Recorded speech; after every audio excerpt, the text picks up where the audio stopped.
आदान प्रदान का साधन भाषा कहलाती है।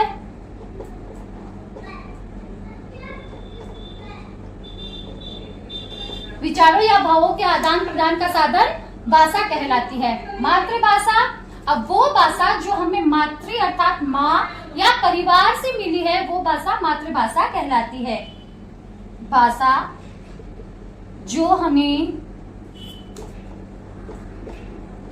माँ अथवा परिवार से ग्रहण करते हैं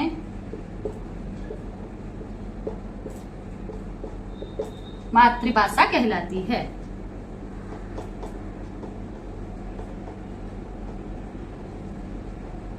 जैसे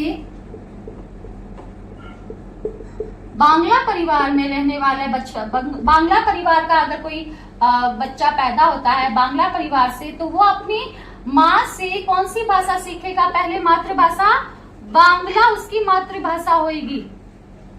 जो भाषा सबसे पहले माँ से वो सीखता है। अब अगर हम मारवाड़ प्रदेश में रह रहे हैं और हम अपने परिवार से माँ से पहली भाषा अगर मारवाड़ी ग्रहण कर रहे हैं, मेवाड़ वाली मेवाड़ी या मागधी या फिर गुजराती या फिर किसी प्रकार से मागधी, गढ़वाली, शेखावटी, कुछ कोई भी भाषा का रूप हो सकता है जो क्षेत्रीय और बोली का भी रूप हो सकता है, वो उसकी मातृभाषा कहलाती है।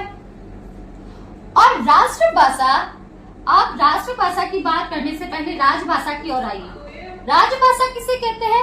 वह भाषा जो किसी राष्ट्र के अंदर, किसी राज्य के अंदर ऑफिशियल वर्क में इस्तेमाल की जाती है, जो उसके राजकीय कार्यों में इस्तेमाल की जाती है।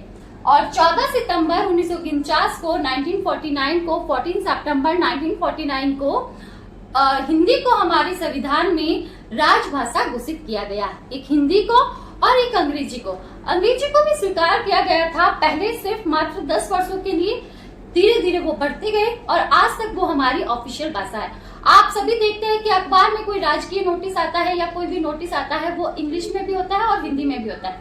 कोई भी कंपटीशन का एग्जाम है या कोई विज्ञप्ति निकलती है गवर्नमेंट की, तो वो किस में होती है? इंग्लिश में भी होती है और हिंदी में भी होती है, क्योंकि अंग्रेजी और हिंदी दो हमारी राजभाषा है। भारत राष्ट्र की अंग्रेजी और हिंदी राष्ट्रभाषा है।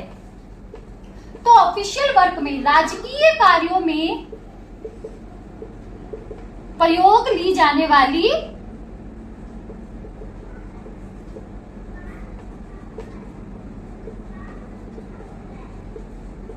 भाषा राजभाषा कहते हैं। और भारत की राजभाषा कौन कौन सी है? हिंदी और अंग्रेजी। हिंदी और अंग्रेजी हमारी क्या है? दो राजभाषा है जो ऑफिशियल वर्क में इस्तेमाल की जाती है। राष्ट्रभाषा, अब वह भाषा जो किसी राष्ट्र के अधिकतम लोगों के द्वारा बोली जाती है वह राष्ट्रभाषा कहलाती है। अब ब्रिटेन और में सब में, अमेरिका और में अपनी खुद की राष्ट्रभाषा है, उनकी खुद की ऑथेंटिक लैंग्वेज है, जबकि भारत राष्ट्र के अंदर लगभग 70% लोगों के द्वारा हिंदी बोली जाती है। तो हिंदी हमारी राष्ट्रभाषा होनी चाहिए, लेकिन अभी तक इससे मान्यता नहीं मिली है, लेकिन प्रचलन में है कि हिंदी हमारी राष्ट्रभाषा है। वह भाषा जो किसी राष्ट्र कह दो, देश कह दो, जो किसी राष्ट्र या देश में अधिकतम लोगों के द्वारा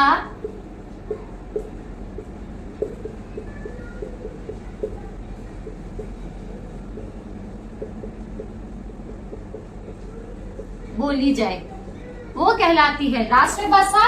और हिंदी हमारे 70% लोगों के द्वारा हिंदी बोली जाती है, फिर भी इसे मान्यता प्राप्त नहीं है।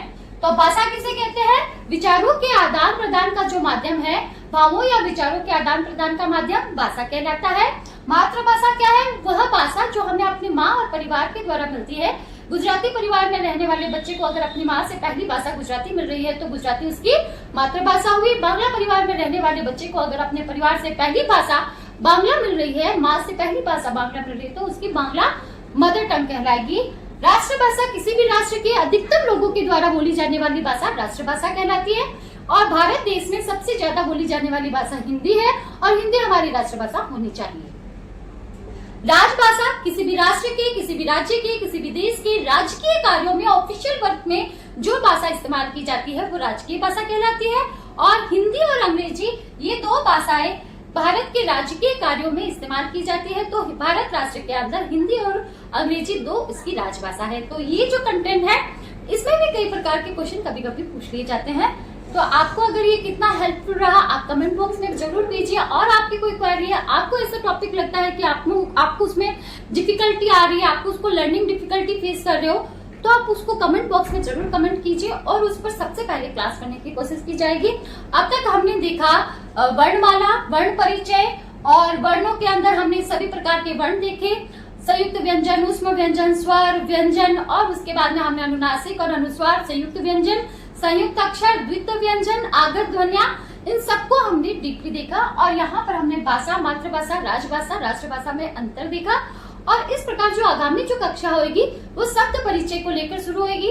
और हो सकता है तो शब्द से पहले जो वर्णों की आपस में जो ध्वनि मिलकर जो संधि का कार्य संपन्न होता है, तो नेक्स्ट क्लास में आपके लिए संधि लेकर आऊंगी, जो मैक्सिमम कंपटीशन एग्जाम का मेन टॉपिक होता है और संधि से प्रश्न बनता ही है।